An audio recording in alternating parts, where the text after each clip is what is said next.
The broadcast is now starting. All attendees are in listen-only mode. Good morning to some and afternoon to others. We'd like to welcome you and thank you for attending our webinar on microbial identification, when to do it, and how it's done today. And here to present is April Wanstrom, our resident expert here at Nelson Laboratories. If you ever miss one of our webinars or would like to refer back to one in the future, you can always find them on our webinars page under the Knowledge Center of the Nelson Laboratories website, and they appear there about a week after the webinar is completed. So this should be up by about next week. As for the webinar itself, we welcome all your questions, and you can submit them anytime. April will randomly answer as many as she possibly can during our last 15 minutes of the session. And if you have more specific questions that you would like to ask, you can contact April or a member of our sales team after the webinar. You can reach April at 801-290-7694, and her contact information will be available on the very last slide as well. Now I'd just like to introduce you to April and tell you a little bit about her. April has worked at Nelson Laboratories for 11 years. 9 of those have been spent in microbial identifications. April has a Bachelor's of Science in Microbiology from Utah State University. Upon graduation, she worked for Melaleuca, Inc. for 5 years as a microbiologist, gaining experience with environmental monitoring, product testing, microbial limits, preservative efficacy testing, antibiotic potency assays, and microbial identification. During the years at Nelson Laboratories, April has certified as a registered microbiologist, as a specialist microbiologist with the NRCM, and a certified quality auditor with ASQ. April is a department scientist for the IDs department at Nelson Laboratories. We'd like to welcome April, and the time is now yours. Thank you. I'm glad to be here today. We're going to start with an overview of the items we'll cover. Knowing about microorganisms and their nature is important for manufacturing environments and on products. And we're going to discuss some of the standard requirements and the recommendations that have been made for microbial identification. And we'll also talk about the methods that are used to perform identification at Nelson Labs. So first off, what does the ID group do here at Nelson? We identify microbial growth from a number of areas that are listed here. Environmental monitoring may include water testing, air monitoring, surface monitoring, and personnel monitoring. Any of these areas can display growth from the counts that when you monitor these areas in your facilities. Bioburden samples can include testing that is by filtration, pore plating, and MPN, as well as spread plating growth. There are several standards that involve sterility testing. The USP, AMI, or 21 CFR Section 610. The sterility positives may come from any of these sections with testing that you do for those different standards. BI sterility growth includes both Bacillus atrophius and Geobacillus theraptomopolis biological indicators, and may also include specialized ones like Clostridium biological indicator if you're working with something specialized. Microbial limit screening confirmation may involve the confirmation of any of the organisms listed in USP 61 or 62, and may also include environmental isolates that are requested by you or one of our other clients. The majority of microbial identifications follow another test, as this slide suggests. And this testing that the IDs follow may be done either at your facility or at Nelson Laboratories. Microbial identification is defined in USP 1113 as a determination of the group to which an organism belongs. This can be done in either a broad sense through characterization or a narrow sense with identification. Characterization, the broad way of defining a group, usually will involve colony morphology, a Gram-Stain reaction, and microscopic morphology, or other basic characteristics of the organism, such as growth temperature or the need for oxygen or an anaerobic environment. Assigning an organism to a narrow group means giving it a name, a genus and species name. This may be done using various test methods, including BITEC and genetic identification.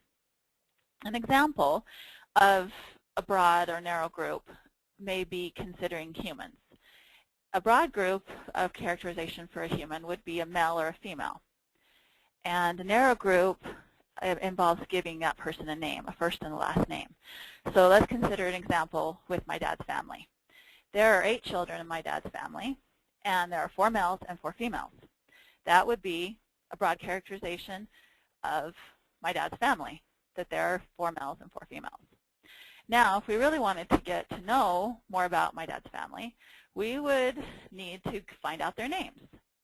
So one of my uncle's names is David Wanstrom, and I have an aunt named Carol Wanstrom.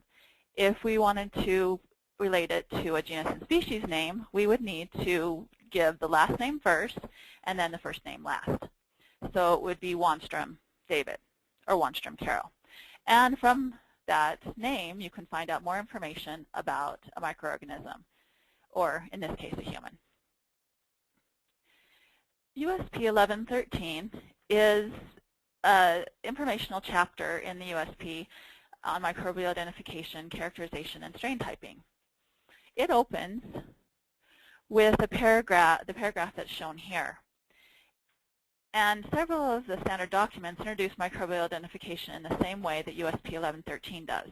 It starts with an assumption that you know that when a microorganism is detected, it should be characterized. In case you are not aware of this need to know more about the microorganisms in your environment and on the products than just the numbers that are there, we have created this webinar.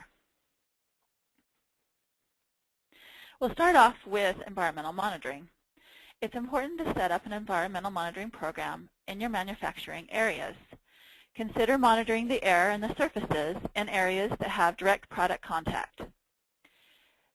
This includes storage areas for the raw materials, as they are going to go into making your product. If there's water directly involved in manufacturing the product, then it should be tested as well. Back to the raw materials, they are going to directly affect that composition. So you'll want to enumerate the microorganisms that are present in the raw materials. Generally, environmental monitoring provides a count of the number of organisms present, and many manufacturers stop there. But we would like you to think about going a step further to microbial identification in order to get those names and understand what's present. In USP 1116, we're dealing with microbiological control and monitoring of aseptic processing environments. And it talks about identification of microbial isolates and states that microbial identification is part of a successful environmental monitoring program.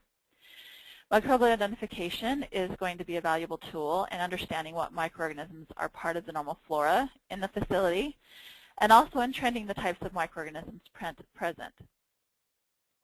You can use it to help determine the effectiveness of your cleaning practices and in investigating a source of contamination when an alert or action level is exceeded.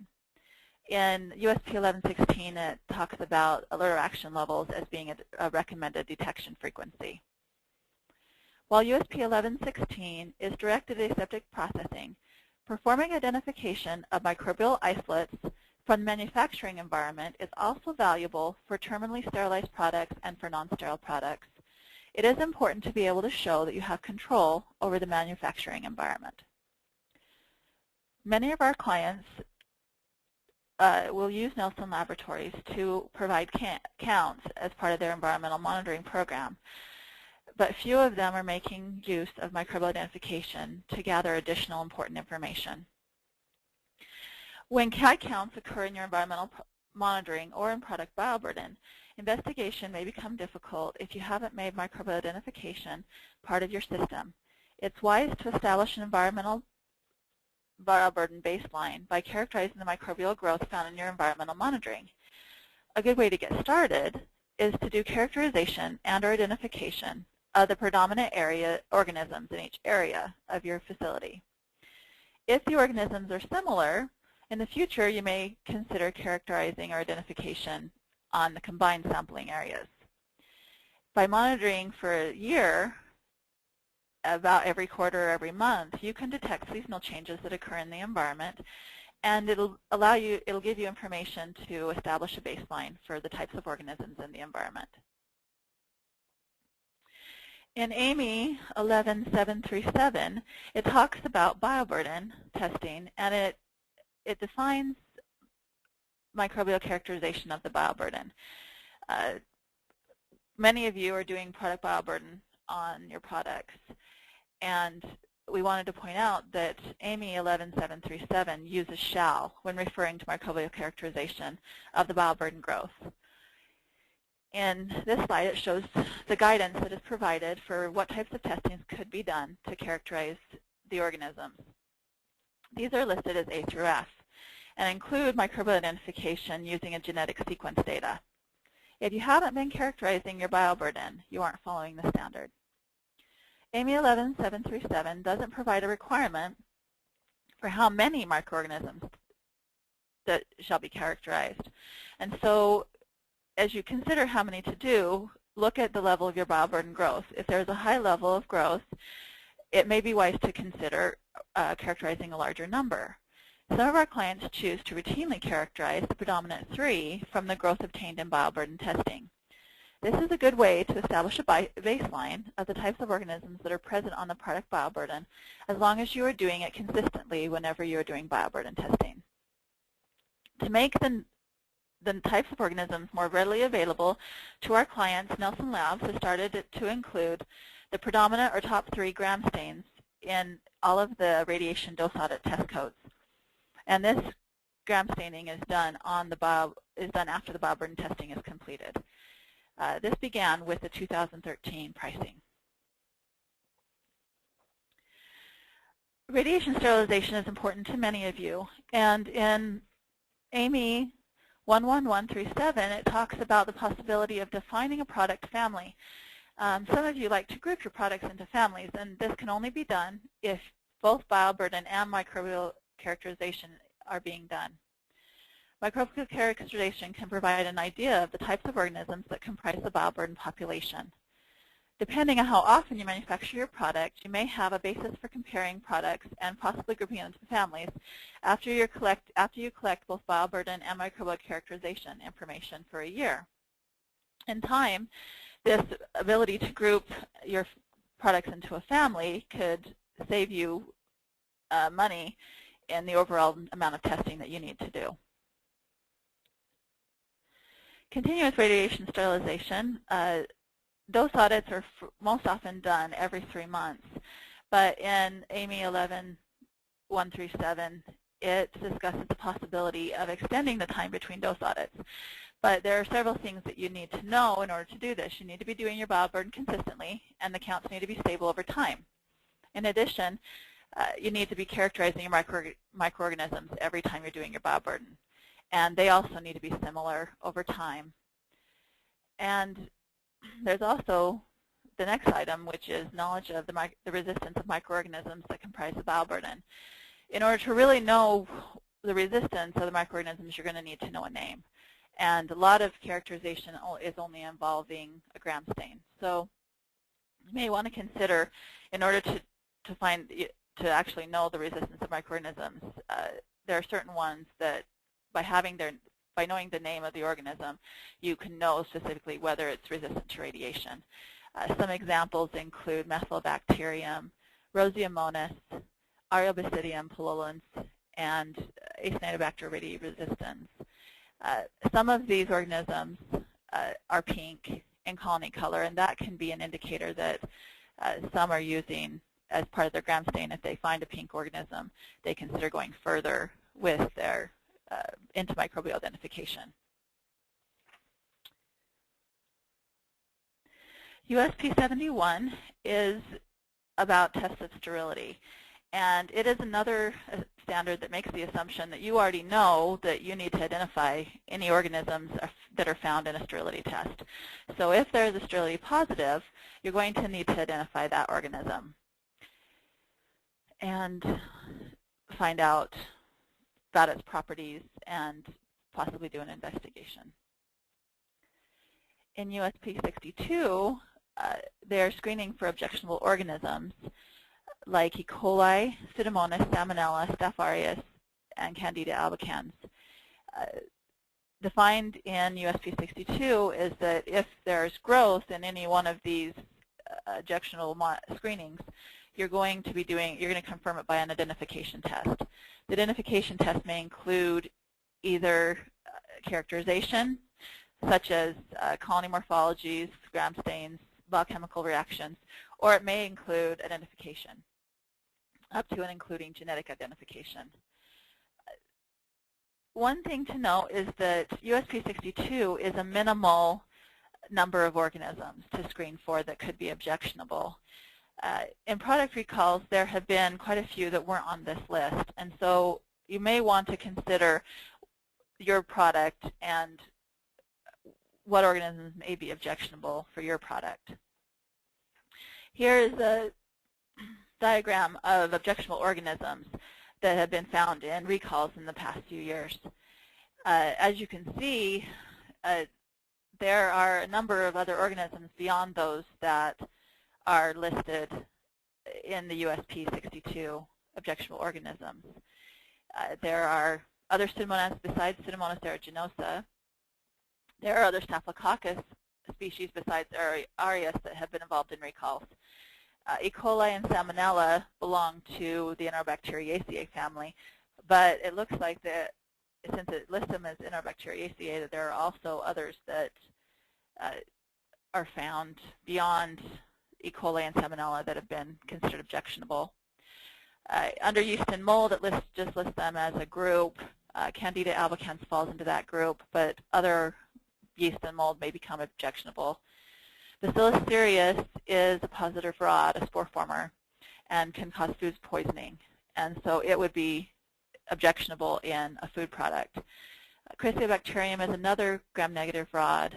Achromobacter is also gram-negative, and Berkelioides apacia makes up a significant portion, and it is a gram-negative that used to be known as a Pseudomonas.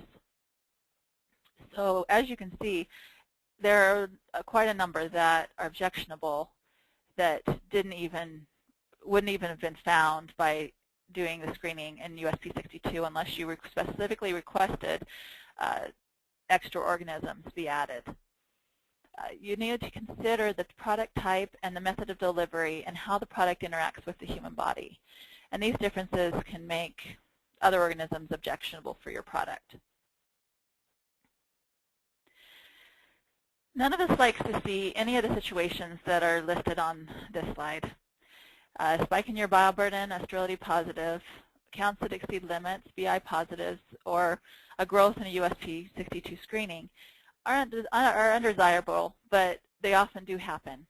And when this occurs, it will often necessitate an investigation. The additional work that is involved in an investigation involves identifying the microorganisms. The investigation may not be complete unless you compare what is identified in these situations to the microorganisms that are normally found in the product bioburden and in the environment. The numbers of microorganisms found in product bioburden or environmental monitoring don't tell the full story. The basis for comparison becomes the baseline established by knowing both the numbers and the types of microorganisms over time. Was this organism present in the bioburden? Was the organism found previously in environmental monitoring? The only way you'll know is if you're doing characterization and or identification in environmental monitoring or bioburden areas on a regular basis. Characterizing your organisms will be useful in investigating any of these situations, and also will help to signal developing resistance to sanitizing agents if different microorganisms are found. And it may indicate an introduction of a previously undetected species, which may signify that there's been a change in your system.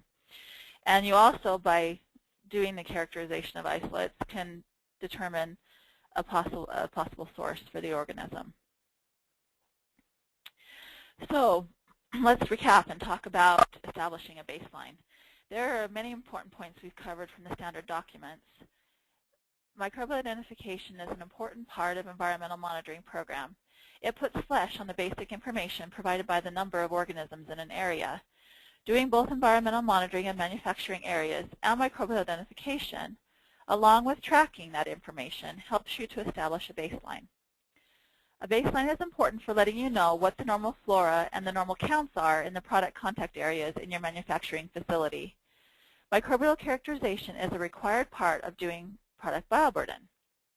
These numbers and types may also be tracked to provide a product bioburden baseline. Microbial characterization will give you an idea of what's in your product and on it on a regular basis.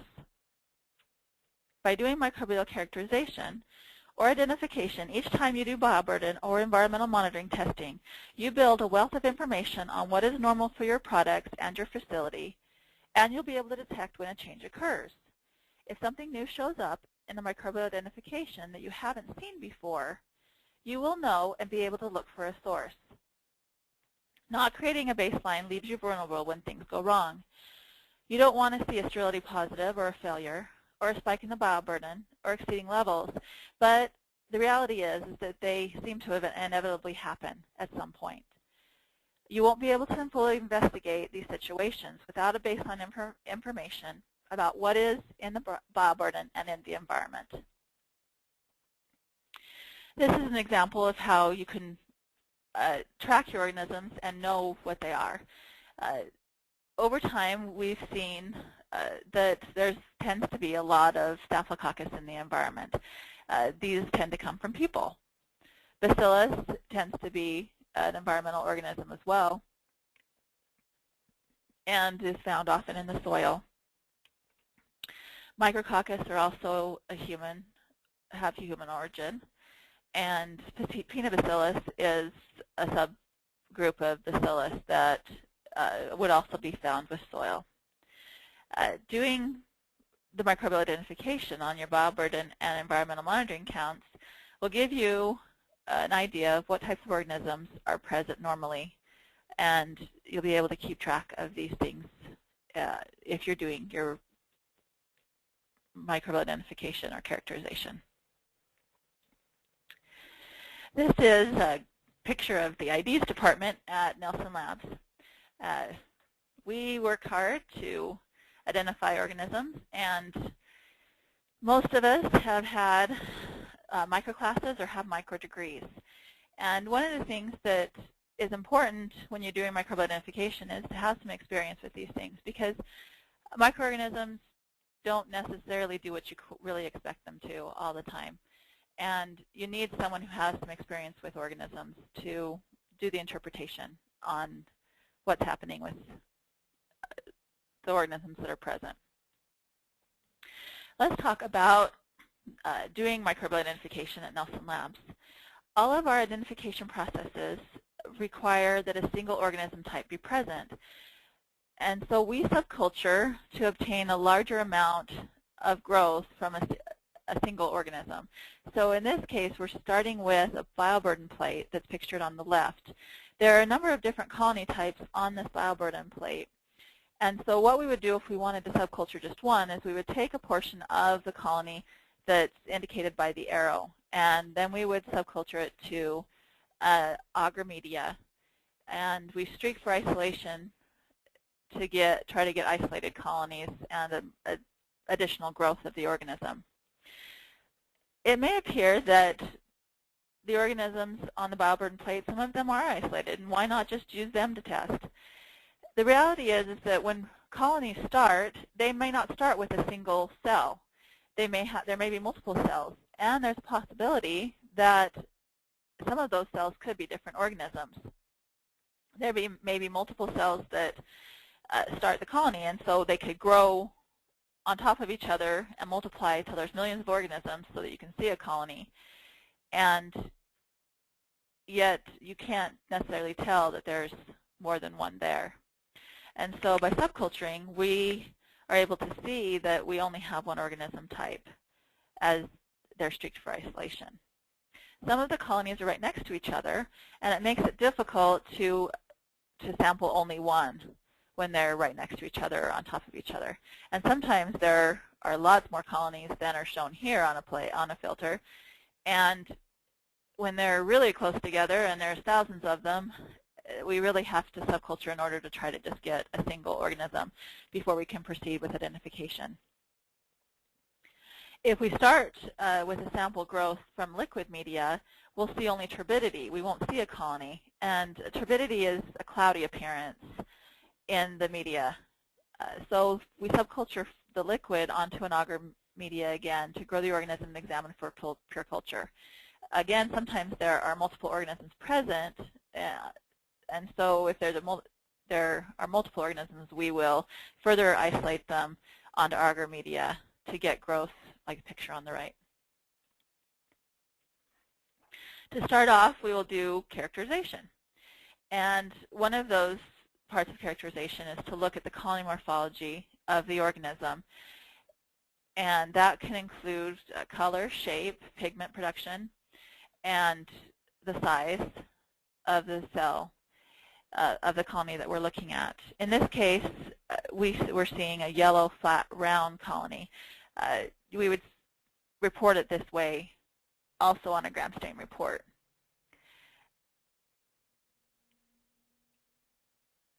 To continue with the characterization of the organism, we would look at the gram stain reaction and the microscopic morphology. In this case, we're seeing positive cocci. And I tried to link what you saw on the previous plates. The organism on the previous slide would be a positive cocci if we were to gram stain it. So at least the information is mostly accurate. Microscopic morphology generally are cocci or rods.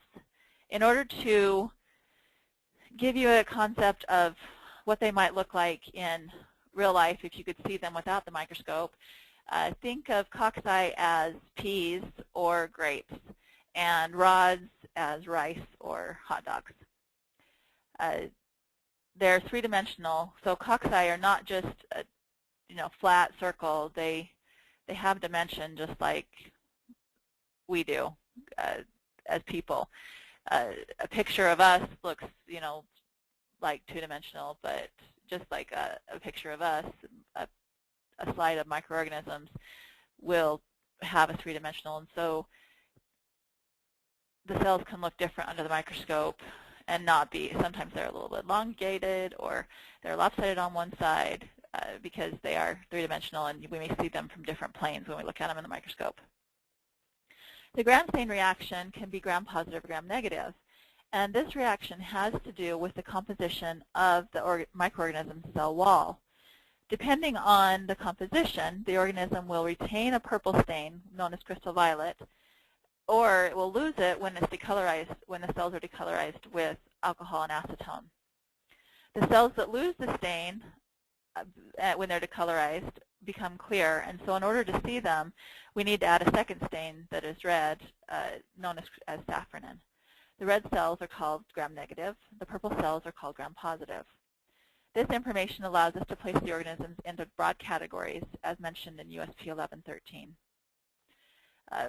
One of the things that we know about positive cocci are that, generally speaking, most of them come from humans. It's going to be that human factor in your manufacturing environment that introduces positive cocci. Gram-negative rods tend to come from water, and gram-positive rods tend to come from the soil. But these are just general explanations, and there may be some differences depending on the actual name of the organism. Continuing with a phenotypic characterization of the organism, meaning we're looking at what it looks like either on a macroscopic scale, like on the plate, or on a microscopic scale under the microscope. We can talk about molds. Molds can be found on your bread, and in the moist corners of your home. And we identify the ones that are classified as filamentous fungi. They can be identified by observing the microscopic morphology of the spores and the hyphal structures. The somewhat abstract picture on the right is a microscopic view of Aspergillus species. Molds can be identified to a genus level using this technique of looking at the microscopic view of an organism. And it's very important to have sporulation in order to be able to identify molds this way. Otherwise, we have to consider alternative methods. So, to go from a level of characterization, like we've been talking about with gram stains and with colony morphology, let's move to microbial identification. There are two ways in which we do that at Nelson Labs using two automated systems. On the right is our Vitek 2 compact machine, and on the left are the two genetic analyzers that we have. Let's start off talking about the Vitek. It is also a phenotypic testing method because it is looking at the reactions that the organism displays in a biochemical reaction. It requires fresh organism growth, and we use the biochemical reactions to determine the name for the organism. We start by testing using a 64-well card with different nutrients or biochemical reactions in each cell, in each well.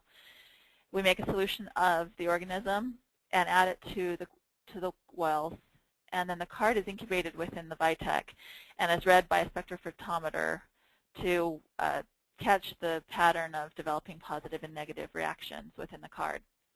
The pattern of positive and negative reactions is compared to the patterns within the library. When a match is found, an organism name is assigned along with a percentage that shows how closely the organism matches what is in the library. There are approximately 600 organisms in the library. Vitek identifies many environmental isolates from people, soil, and water, and it also does well in identifying a group of organisms known as enteric organisms. And the reason that it does well with this is that the enteric organisms like E. coli and Salmonella, Shigella, these were defined by and separated into groups based on their biochemical reactions as these organisms were found. And since Vitek testing is based on the biochemical reactions, it's able to identify E. coli and Shigella, Salmonella, and Klebsiella with some degree of confidence according to the separations that were made based on those biochemical reactions. Our genetic testing is done using the Microseq 3500 XL equipment. We start by extracting the DNA from the cells of the organism. This means exploding the cells to free the DNA. So yes, we kill bugs every day, but then so do you when you shower or wash your hands. Polymerase chain reaction is used to take that DNA and to make many copies of a portion of it. We sequence the DNA to get a long string of nucleotides that make up DNA, known as A, T, C, and G. So we get a long string of the A, T, C, and G in various orders based on the organism that is being tested. Thankfully, the computer is the one that does the stringing together of the sequence and compares that sequence to the library to provide a name, because I certainly wouldn't want to do it. It would take me forever.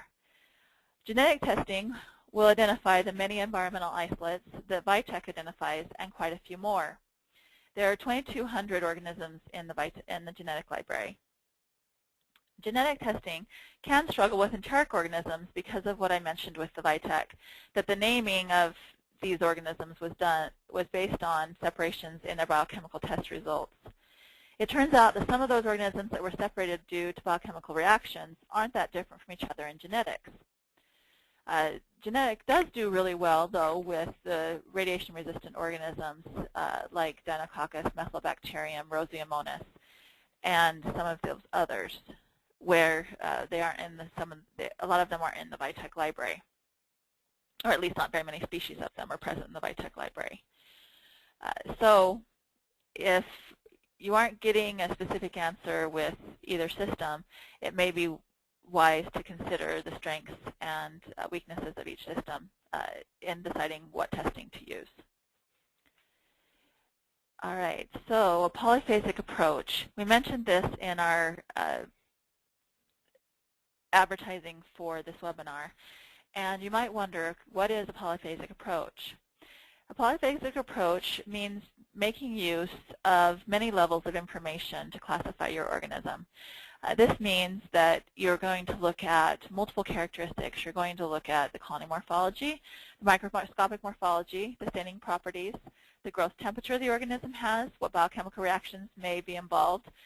You may look at VITEC testing. You may do DNA sequencing to get an idea of what the organism is doing.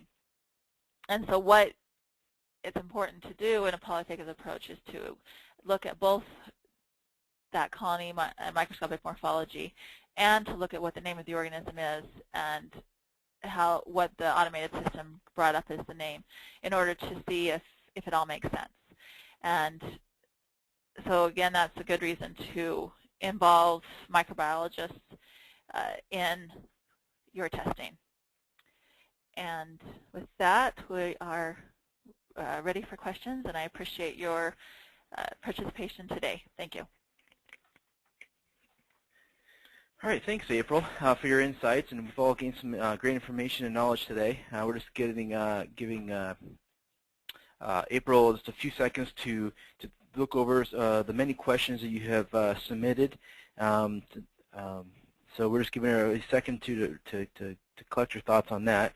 If we don't get to your specific question, please do contact the sales department at sales@nelsonlabs.com, or you can also contact April, whose information you are also seeing on your screen right now. Her email and her phone number is displayed there. So we will take questions for about 10 to 15 minutes. We'll answer as many as we can, and then we'll just wrap it up. We'll turn the time back over to April. All right. One of the questions we've had is why 1 year? In some cases, it's more a recommendation than a requirement. If we consider the radiation and the frequency of dose audits, that part, it's not a requirement.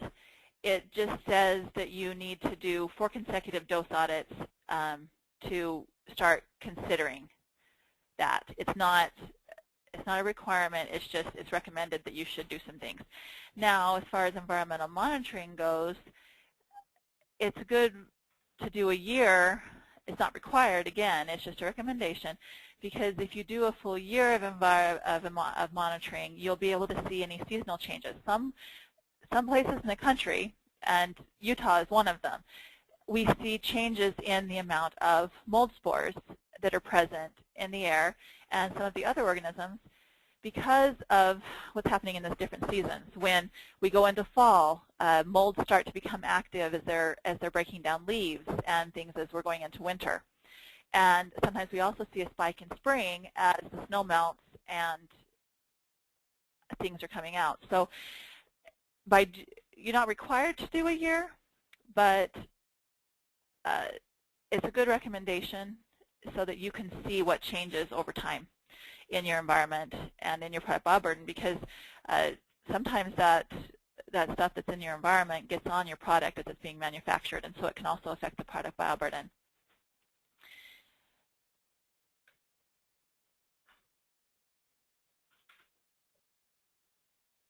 Let's see. There's a question about, is characterization included in a request for genotypic identification? That is included if you choose IDG 105. So that's the test code for genetic identification. And IDG 105 includes a gram stain, which will come with a colony morphology and a microscopic morphology and a gram reaction, in addition to the genetic identification. If you choose to do IDG 101, that is not included. The characterization is not included. And currently, you are better off using IDG 105 because it includes the gram stain, and the cost is the same whether you do a gram stain or you don't. So you get the information basically for the same price. So it's better to to choose IDG 105 if you're to do genetic identification. We have a question about which bacteria is worse for device, gram-positive or gram-negative. It's going to depend on the device, really. If depending on what contact your device has. Staphylococcus aureus, which is a gram-positive cocci, is going to be bad if your device breaks the skin surface, because if it gets into the blood, it can cause it has the potential to cause an infection. Gram-negative rods like E. coli, Shigella, Klebsiella, and Pseudomonas, they all can be bad when you break the skin barrier, because part of the gram-negative cell wall makeup is the pyrogen is lipopolysaccharide that is the pyrogen that is looked for in bacterial endotoxin testing. So in many cases, a lot of people focus on the gram-negative rods with devices, but then you have to also consider your sterilization method. If you've got gram-positive rods that are spore formers in your product, you may have a hard time sterilizing with any class of sterilization, whether you're using EO, radiation, or steam, because gram-positive rods that form spores are able to survive more easily that way.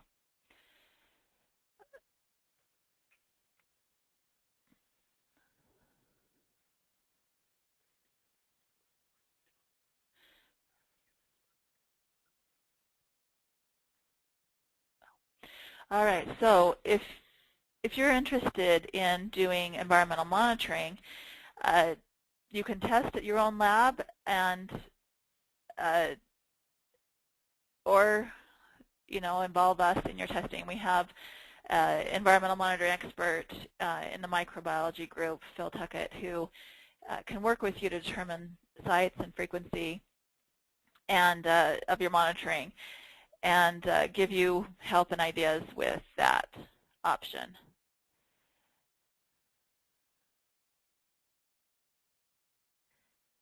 Wow, there's a lot of questions.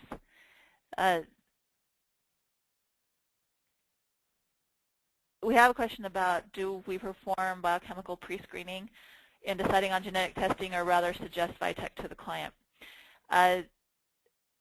We usually do a gram stain first in all cases, and based on having some microbiology background, we're able to look at those gram stains and say, okay, some organisms we know aren't in the Vitec library, so we would suggest going to genetic testing. And then others, if you're just looking for identification, in a lot of cases the Vitec will provide an identification that is appropriate. So again, it's going to depend on the organisms, and we're trying to do the best we can. We'll contact you if we don't think the system that you've chosen is correct. So if you wanted to do Vitec testing, but the organism is likely not in the library, we would encourage you to go with genetic testing in order to get the best identification. As far as a list of radiation-resistant organisms, I've been asked, whether we have a list that we can share with you. There's a general group of organisms that we can tell you about, and things like I mentioned when I mentioned in the presentation, and I will look at posting some more information about that. Methylbacterium, Deinococcus, Roseomonas, and Arabicidium pullens, Cryptococcus are all ones that are known to be radiation resistant. It's not going to be an exhaustive list, because the reality is that these things change over time. And with radiation, they do have tables that deal with the general resistance of organisms. So confer with our radiation specialist, with Wendy Wainsgard. She'll be able to give you some more information about that. And her contact information is on the bottom of the current slide.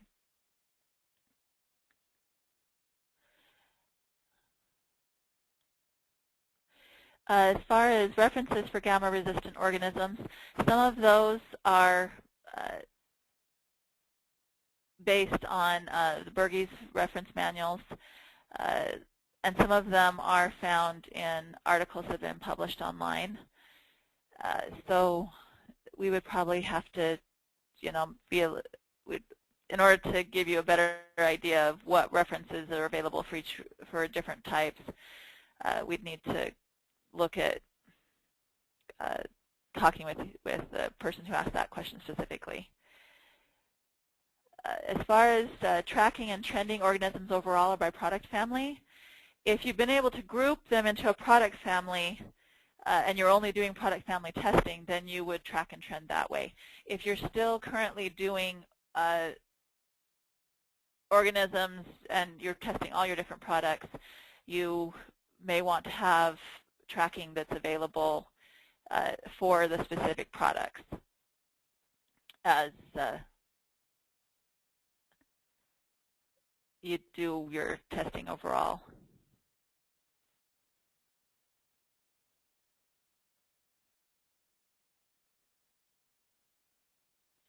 All right, so let's go back and talk about, for just a minute, about AMY 11737 and the need to characterize your organisms.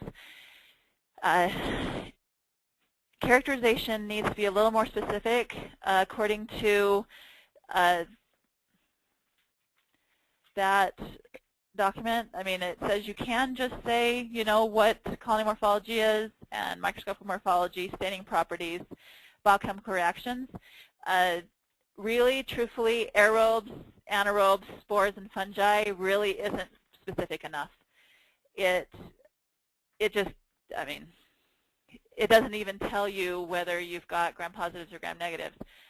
Like, as I mentioned in the presentation, with gram-positive cocci or gram-negative rods, you can have a basic source, but just knowing that you've got aerobes, anaerobes, or fungi or spores doesn't tell you anything about where those organisms might come from.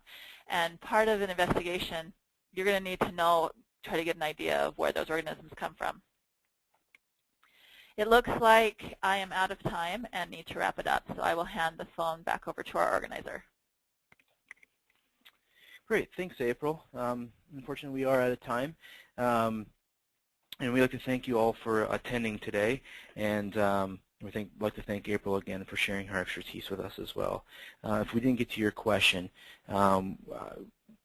please email sales@Nelson Labs or April, and we'd be happy to get back to as many of those questions as we can. You can also call our sales department at 801-290-7502. Again, we'd like to thank everyone for participating today, and we hope that you have a great day.